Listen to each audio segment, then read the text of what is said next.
dear students. So, we are back again with our series of lectures regarding learning through problems. तो हम एक बड़े interesting तरीके से चीज़ों को पढ़ रहे हैं.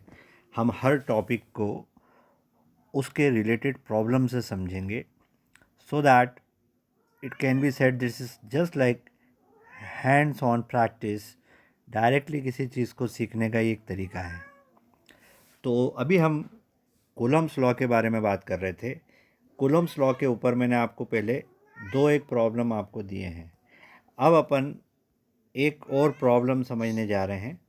ये प्रॉब्लम आपके 11th क्लास के कॉन्सेप्ट्स और आपके 12th क्लास के कॉन्सेप्ट्स का कॉम्बिनेशन है. सो गाइज, आप अपने कैलकुलेटर्स, अपनी कॉपीज़, अपनी पेन के साथ तैयार रहिए. जहाँ आपको कैलकुलेशंस करना है वो मैं आपको दूंगा, आप भी कीजिएगा उसको. पहली चीज़, जब भी कोई न्यूमेरिकल हम सॉल्व करेंगे, मैंने आपको पहले बताया कि पहले उसको अच्छे से स्टडी कीजिए, बिकॉज़ हर प्रॉब्लम का सॉल्यूशन उसके अंदर ही छुपा होता है.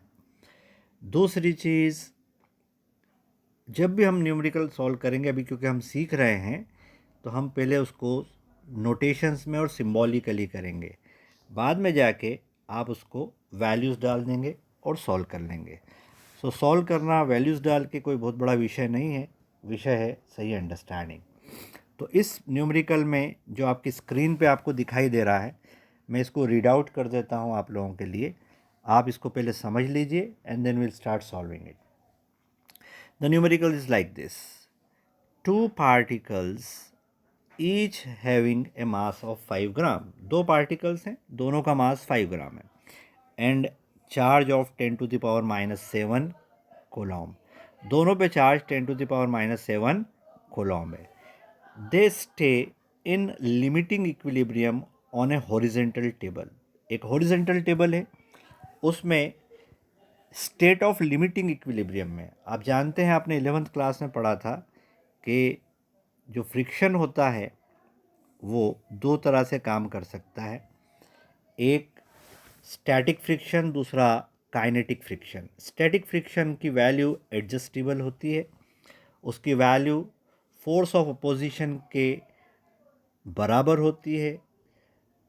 ज़ीरो से ऑनवर्ड्स, ज़ीरो से म्यू टाइम्स नॉर्मल रिएक्शन तक जाती है. Where this mu is called coefficient of static friction. तो अगर आप ज़ीरो और म्यू एस एन के बीच में कोई भी फोर्स लगाएंगे किसी चीज़ को ड्रैग करने के लिए, तो body equal and opposite force generate करके आपका विरोध कर देगी और शिफ्ट नहीं होगी, मूव नहीं करेगी. लाइक कोई बहुत बड़ा स्टोन है या कोई ऑब्जेक्ट है, उसको आप हिलाने की कोशिश कर रहे हैं तो वो अपनी जगह से हिलता नहीं है, वो आपके फोर्स को कैंसिल आउट कर देता है, बैलेंस आउट कर देता है.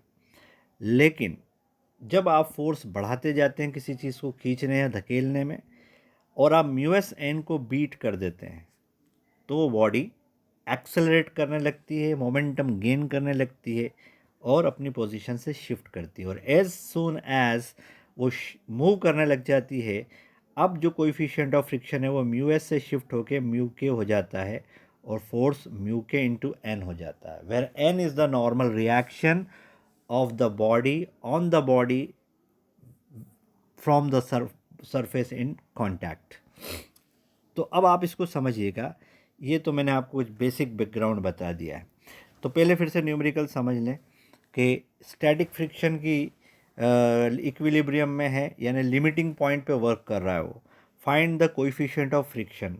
कोएफिशिएंट ऑफ फ्रिक्शन हमसे पूछ रहे हैं, मांग रहे हैं, between each particle and the table, जो टेबल और पार्टिकल के बीच में होता है. याद रखिए, जो कोएफिशिएंट ऑफ फ्रिक्शन है वो नेचर ऑफ सरफेस पे डिपेंड करता है, सरफेस की रफनेस पे डिपेंड करता है, which is the same between the two particles and the table. So this is the question. So let us begin this problem. This is rather a very simple problem. This problem is a combination of two things. ये दो चीज़ों का combination है. एक जो mechanics में friction से related laws हैं, न्यूटन लॉज ऑफ मोशंस हैं, और आपका जो कूलम्ब्स लॉ है उसका कॉम्बिनेशन है. So let me draw a diagram. मैं इसका एक डायग्राम बना देता हूँ आपको, आप पहले उसको समझ लीजिए। सपोज़ कीजिए ये किसी टेबल की सरफेस है। इस टेबल की सरफेस के ऊपर दो ऑब्जेक्ट्स पड़े हैं, दो पार्टिकल्स पड़े हैं। This is particle 1, this is particle 2। They are identical. दोनों का मास m है और दोनों पे जो चार्ज है वो q है। सीधी सी बात है, अगर ये सरफेस पे हॉरिजेंटली लाई कर रहे हैं तो इनका वेट mg वर्टिकली डाउनवर्ड्स लग रहा होगा, और अगर mg वर्टिकली डाउनवर्ड्स लग रहा होगा तो जो इनको नॉर्मल रिएक्शन मिल रही होगी एंड बाय द टेबल वो इक्वल होगी mg के। As simple as that, mg के बराबर होगी। ये तो हम सबको पता है। दूसरी चीज़, ये दोनों एक दूसरे से सेपरेटेड हैं, separated by a distance d। Let us से d डिस्टेंस से सेपरेटेड है, ऐसा मान लिया जाए। अब क्योंकि दोनों पे चार्ज सेम पोलैरिटी का है तो एक दूसरे को रिपेल करेंगे। अब दोनों की बात बार बार करने की ज़रूरत नहीं है, हम किसी एक के ऊपर फोकस करेंगे। जैसे हम इसके ऊपर फोकस करेंगे, इसका फ्री बॉडी डायग्राम बनाएंगे। तो अगर इसका फ्री बॉडी डायग्राम बनाएंगे तो इसके ऊपर बाहर की तरफ एक फोर्स लगेगा, फोर्स ऑफ रिपल्शन, जिसको आप इलेक्ट्रोस्टैटिक फोर्स ऑफ रिपल्शन बोल लीजिए। इसके बारे में भी हम कह सकते हैं इसके ऊपर भी इलेक्ट्रोस्टैटिक फोर्स ऑफ रिपल्शन लगेगा, जो इधर होगा वो इधर भी होगा। तो हम एक पे फोकस कर रहे हैं, तो Fe बाहर की तरफ लगा। सोचिए अगर टेबल परफेक्टली फ्रिक्शनलेस होती तो ये जो पार्टिकल है ये इस फोर्स की प्रेजेंस में एक्सेलरेट करने लग जाता इस डायरेक्शन में। लेकिन फ़िलहाल ऐसा नहीं हो रहा है as per the numerical, as per the problem.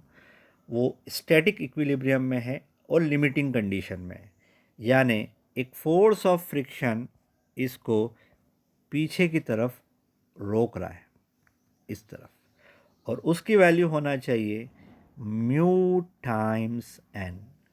And don't forget, यहाँ पर जो म्यू है वो आपका स्टैटिक वाला है, स्टैटिक फ्रिक्शन वाला है। चलिए, अब क्योंकि ये जो बॉडी है ये इक्विलिब्रियम में है, तो ये तभी संभव है from the Newton second law, जब Fe को बैलेंस कर रहा होगा कौन, म्यू एन। जब म्यू एन इसको बैलेंस कर रहा होगा तभी ये एक दूसरे से बैलेंस होंगे। तो Fe की वैल्यू क्या होती है? Fe can be written from Coulomb's law. Coulomb's law के सहारे से Fe की वैल्यू को हम लिख सकते हैं। What can be right?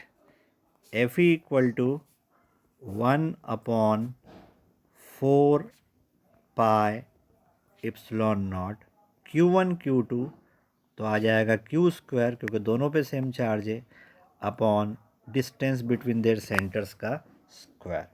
अभी हम इसको सिम्बॉलिकली सॉल्व कर रहे हैं। And from Newton second law this should be equal to mu times N, and this should be equal to mu times mg।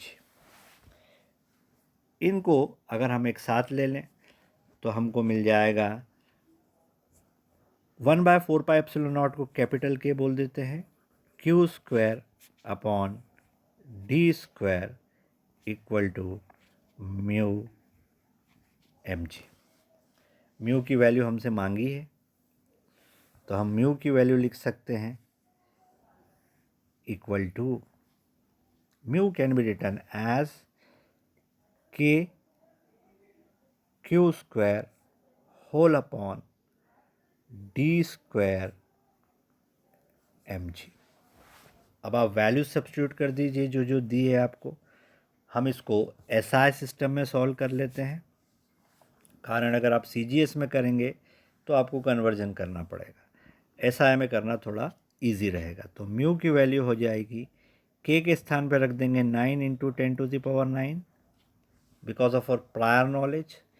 Q की वैल्यू है, देख लीजिए, क्यू आपने लिया है 10⁻⁻7 कूलॉम, 10⁻⁻7 कूलॉम। तो 10⁻⁻7 कूलॉम का स्क्वायर कर देंगे अपॉन डिस्टेंस दी है 10 सेंटीमीटर, उसको मीटर में बदल लीजिए तो आ जाएगा 0.1 मीटर का स्क्वायर, डी स्क्वायर है। मास दिया है 5 ग्राम, तो 5 ग्राम को केजी में कन्वर्ट कर लीजिए तो 5 इंटू 10⁻³ और जी है आपका 10। इन सब वैल्यूज़ को आप सॉल्व कर लेंगे and this is your assignment कि आप म्यू की वैल्यू डिराइव करके हमको अपने क्लासरूम में जहाँ पर हम बात कर रहे हैं वहाँ पर बताएंगे।